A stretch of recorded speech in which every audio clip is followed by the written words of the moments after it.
What makes the chip market in the EU region special compared to the rest of the world?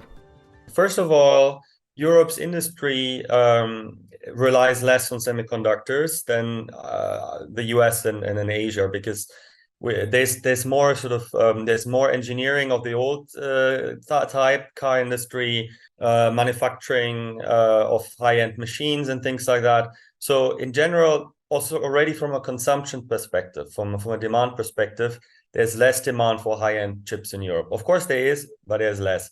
And that also reflects what we see in the market of semiconductors companies in Europe. They are highly specialized. First of all, I mean, there's a lot of R&D, so there's a lot of research being done.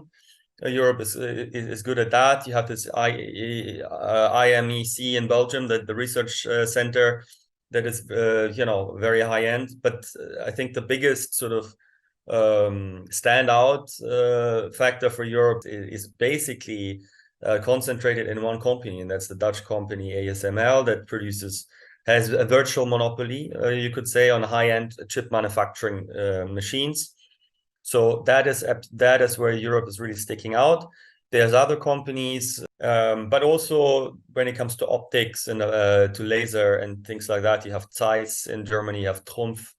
These are highly specialized industrial companies that provide parts of the equipment that you need for producing chips.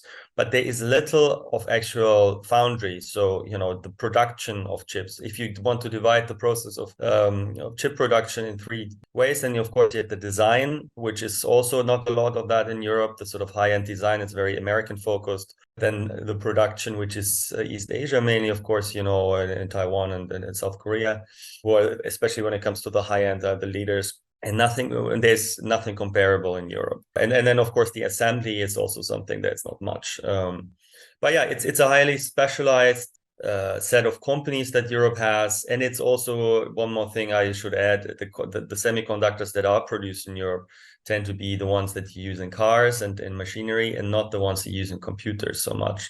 What you call trailing edge chips that you use in industrial and automotive applications. And they tend to have a lower complexity than the ones that are used, for example, for an iPhone or something like that.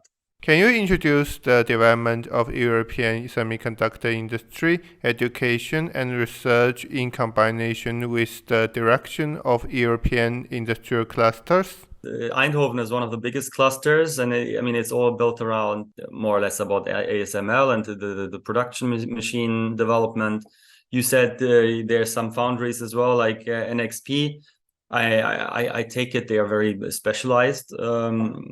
IMEC in Belgium is in Leuven. It's not far away either. It's really one big ecosystem there.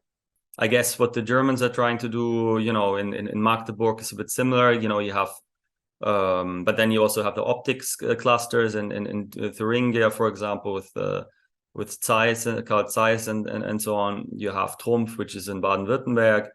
There is a lot of these companies and it is a good ecosystem for sure, absolutely. And they rely, of course, on research institutions and universities that are involved. It's a very tightly knit environment, that's for sure. I think there's definitely potential to sort of branch out of these clusters a little bit. The thing is, if you want to go into something completely new by building what's happening in Magdeburg, building foundries of that size, then you're stepping out of the cluster quite a bit already. But I'm not saying that it's impossible to build the links. They are there, but it's a bit less of the organic approach than as you said, for example, ASML grew out of Philips. It was a very organic development there. But yeah, building clusters is decisive for building chips industry, that's for sure.